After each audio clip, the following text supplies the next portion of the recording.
आज हम आपके सामने एक टॉपिक लेके आए हैं। वन नेशन वन इलेक्शन का एक नया शोशा और नया शगुफा छोड़ा गया है। आज इसी टॉपिक पे बात होगी और इसको समझ लेना बहुत ज़रूरी है। लेकिन इसकी शुरुआत मैं एक शेर के साथ करना चाहूँगा। इलाज दर्दे दिल, इलाज दर्दे दिल तुमसे मसीहा हो नहीं सकता। इलाजे दर्दे दिल तुमसे मसीहा हो नहीं सकता। तुम अच्छा कर नहीं सकते, मैं अच्छा हो नहीं सकता। वन नेशन वन इलेक्शन की जो तारीख़ है वो तारीख़ के हवाले से कुछ बातें आपसे कहूँगा।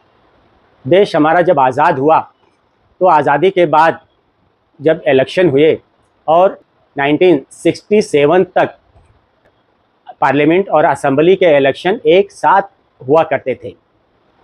1967 तक एक साथ असेंबली और पार्लियामेंट के इलेक्शन होते थे। लेकिन 68 में कुछ स्टेट असेंबलियों को तहलील कर दिया गया और 99 में भी कुछ जो स्टेट असेंबली थी, स्टेट गवर्नमेंट, वो गिर गई। तो 1968 में और 1969 में कुछ स्टेट गवर्नमेंट के गिर जाने की वजह से ये दुश्वारी पेश आई कि अब क्या किया जाए। स्टेट गवर्नमेंट गिर चुकी है, डिसॉल्व हो चुकी है। तो उस सूरत में कानूनी नुक्ते नज़र से इलेक्शन करवाना ज़रूरी हो जाता है। तो वो ये इलेक्शन वहाँ से करवाना शुरू हुआ स्टेट्स का, और एक साथ इलेक्शन कराने का जो सिलसिला था यहाँ पे आकर वो रुक जाता है। और उसके बाद से अभी 57 ईयर्स हो गए हैं और उसके बाद से लेकर आज तक वो सिलसिला चल रहा है। बीच में 1999 में लॉ कमीशन ने वाजपेयी जी की जब सरकार थी तो एक सिफारिश पेश की थी कि एक साथ में सारे देश के इलेक्शन करवा लिए जाएं। लेकिन ऑपरेशनल रीज़न की वजह से वाजपेयी जी ने ये जो सिफारिश थी उसको सर्दखाने में डाल दी, उसे एक्सेप्ट नहीं किया, उसे रोक दिया था। और वो जो लॉ कमीशन ने 1999 में ये सिफारिश पेश की थी, अडवाणी जी उसके बहुत ही हिमायती थे और उन्होंने मुतालबा किया था कि वन नेशन वन इलेक्शन होना चाहिए।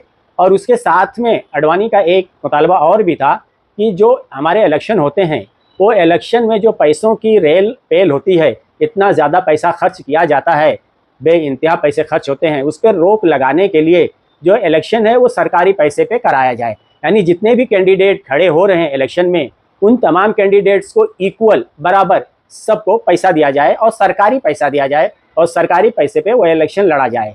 लेकिन अडवाणी की ये जो दो हसरत थी वो दोनों हसरत पूरी नहीं हुई। और आज अडवाणी जी के जो शागिर्द हैं, जो चेले हैं, नरेंद्र मोदी, उन्होंने भी जब से 2014 से लेकर आज तक अडवाणी जी का जो ये मुतालबा था कि सरकारी पैसे पे कैंडिडेट्स को इलेक्शन लड़ाया जाए और इक्वल पैसा सबको दिया जाए, ये भी साहब उस चीज़ पे खामोश हैं, ज़बान नहीं खोल रहे हैं। इसलिए कि आज सबसे ज़्यादा पैसा जो रूलिंग पार्टी है भाजपा, इसके पास है। और भाजपा जो इलेक्शन लड़ती है पैसे के दम पे लड़ती है। अगर अडवाणी का जो तजवीज़ थी, जो एडवाइस थी कि सारे कैंडिडेट्स को इक्वल पैसा दे, सरकार दे और वो सरकारी पैसे पे इलेक्शन हो, अगर वो एक्सेप्ट कर लिया जाए, जो आज पैसों का खेल इलेक्शन में खेला जाता है, ये खेल पूरी तरीके से बंद हो सकता है। लेकिन इसके ऊपर कोई आवाज़ नहीं है, सिर्फ एक ही सोचा है, क्या? One nation one election. अब हम इस चीज़ पे आ जाते हैं कि वन नेशन वन इलेक्शन अगर करते हैं तो उसमें बहुत सारी दिक्कतें आती हैं। अभी जो साबिक चीफ इलेक्शन कमिश्नर थे कुरैशी साहब, उन्होंने इसके ऊपर बहुत डिटेल्स में बातें की हैं और बहुत सारी कमियां और खामियां इसमें गिनवाई हैं। और अभी जो कोविंद कमेटी ने ये रिपोर्ट पेश की है, इसका जो सबसे माइनस पॉइंट क्या है कि अगर वन नेशन वन इलेक्शन के हिसाब से पूरे स्टेट में इलेक्शन अगर करवा भी लिया जाए और अगर बीच में कोई सरकार गिरती है तो क्या होगा। उस कंडीशन में एक एडवाइस दी गई है कि अगर 5 साल के लिए सरकार चुनी जा रही है, उसमें अगर सरकार 3 साल चलने के बाद गिर जाती है तो बाकी जो 2 साल बचते हैं, वो 2 साल बचे हुए जो हैं उसके लिए इलेक्शन कराया जाए। तो जो इलेक्शन होगा वो बचे हुए 2 साल के लिए होगा और 2 साल जब कंप्लीट होगा तो फिर वापस इलेक्शन होगा।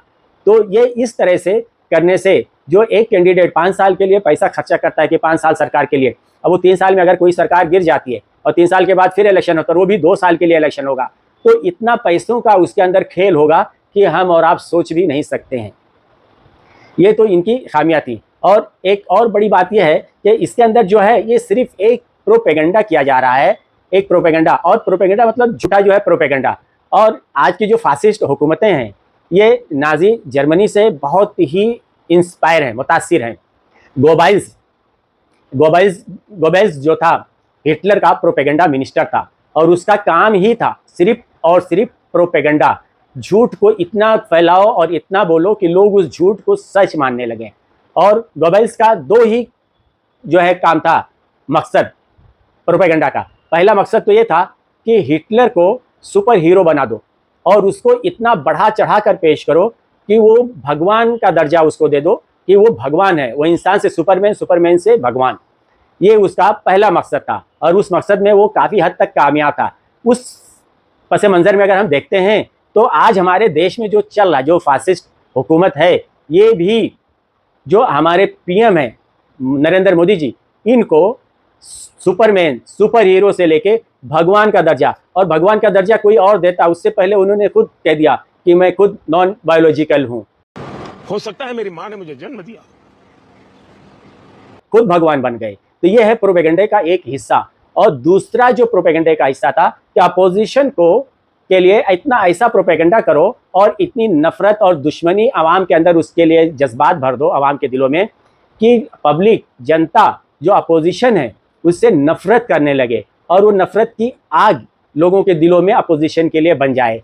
आज उसी प्रोपेगेंडे को नज़र में रखते हुए अगर हम देखते हैं तो बात हमारे सामने नज़र आती है कि आज जो अपोजिशन लीडर हैं राहुल गांधी की बातों को इस गलत तरीके से पेश किया जाता है कि आवाम उसको समझ नहीं पाती है कि ये किस अंदाज में पेश किया जा रहा है और कितना गलत तरीके से उनके सामने वो लाया जा रहा है, जबकि सच्चाई कुछ और है, हकीकत कुछ और है, लेकिन गलत तरीके से तोड़ मरोड़ कर उसे पेश किया जा रहा है।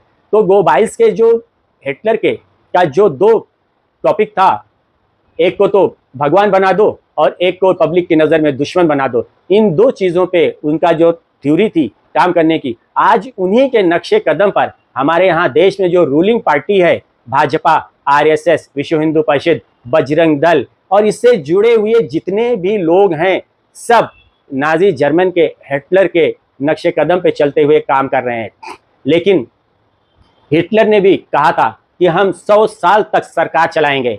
1933 में हिटलर की हुकूमत आई, 1933, और 1945 में हिटलर को खुद सिर्फ 12 साल के अंदर हिटलर को खुद अपने ही बनाए हुए बंकर के अंदर ज़मीन के नीचे 25 फीट ज़मीन के नीचे जाकर खुद से अपनी ही गन से खुद को शूट करना पड़ा, अपनी जान देना पड़ा।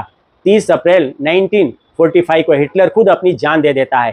तो झूठा प्रोपेगेंडा, झूठे जुमलेबाजी और इस तरह की जितनी झूठ पे इमारत आप खड़ी करते हो उसकी बुनियाद एकदम कमज़ोर होती है और उसका अंजाम भी जो हिटलर का हुआ वो हिटलर का होता है। हिटलर को किसी ने नहीं मारा, किसी ने नहीं कुछ कहा, हिटलर ने खुद से अपनी ज़िंदगी को ख़त्म की, खुद से गोली मारी। ये होता है फितरत का इंतकाम। अगर आप तानाशाही करोगे, हिटलर के रास्ते पे चलोगे तो जनता कमज़ोर है, मजबूर है, कुछ नहीं कर सकती है। जनता के अपने खुद के प्रॉब्लम्स हैं, उनके अपने मसाइल हैं, वो उसमें हैं, उनके अपने डेली के रोज़ी रोटी के मसले हैं, वो उसमें रहेगी। लेकिन एक बात याद रखिए, फितरत खुद, कुदरत खुद अंजाम उसका लिख रखा है। और इस तरह की जो चीज़ें, इस तरह की जो सोच है, इस तरह के सोच रखने वाले लोगों का अंजाम भी हिटलर के जैसा ही होता है। इसलिए इस तरह की जो शकूफेबाजी है, आज वन नेशन वन इलेक्शन की बात हो रही है, कल होगा वन नेशन वन फूड, यानी एक देश है एक ही तरह का सब खाना खाओ। वन नेशन वन ड्रेस, एक देश है तो एक ही तरह का ड्रेस सब लोग पहनो, भगवा, समझे। तो इस तरह से वन नेशन वन इलेक्शन, इसी तरीके से आप लेके आओगे कि वन नेशन वन एजुकेशन, ये आप नहीं कहोगे। इसलिए कि आज हमारे देश को सिर्फ वन नेशन और वन एजुकेशन की ज़रूरत है। State governments, central governments, union territory, जितने भी गवर्नमेंट्स हैं, सरकारें हैं, इनको ये समझ लेना चाहिए कि आज हमारे देश को सिर्फ और सिर्फ वन नेशन वन एजुकेशन की ज़रूरत है। इसलिए कि आज हमारे यहाँ ये अमीर का स्कूल कॉलेज है, ये गरीब का है, यहाँ ये लोग पढ़ेंगे, वहाँ वो लोग पढ़ेंगे। One nation one education policy आपको लाना चाहिए ताकि हमारे बच्चे चाहे अमीर के हों, गरीब के हों, छोटे हों, बड़े हों, किसी भी जात धर्म कास्ट के हों, सब एक ही छत के नीचे एक ही जैसी क्वालिटी एजुकेशन हासिल करें। इसके ऊपर आपको काम करने की ज़रूरत है। हिटलर की शागिर्दी जो है वो छोड़ो, हिटलर के शागिर्द बनना, ये देश इंडिया है। यहाँ नाजी जर्मनी के जो थॉट्स थे वो नहीं चलने वाले हैं। ये भारत है, यहाँ पे गोबेल्स के जो प्रोपेगेंडे हैं वो नहीं चलने वाले हैं। इसलिए जो हिटलर का और गोबेल्स का रास्ता था उस रास्ते को छोड़ो, उस रास्ते से हटकर आप जो गांधी जी का रास्ता है, पटेल का जो रास्ता है, नेहरू का जो रास्ता है, आज़ाद का जो रास्ता है, बाबा साहब अम्बेडकर का जो रास्ता है, शिवाजी का जो रास्ता है, ज्योतिबा फुले का जो रास्ता है, कांशीराम का जो रास्ता है, इन रास्तों पे आपको चलने की ज़रूरत है। तो हमारा देश तरक्की करेगा, आगे बढ़ेगा। आज हमारे देश को सिर्फ वन नेशन और वन एजुकेशन की ज़रूरत है, बस, और कुछ नहीं। बहुत बहुत धन्यवाद।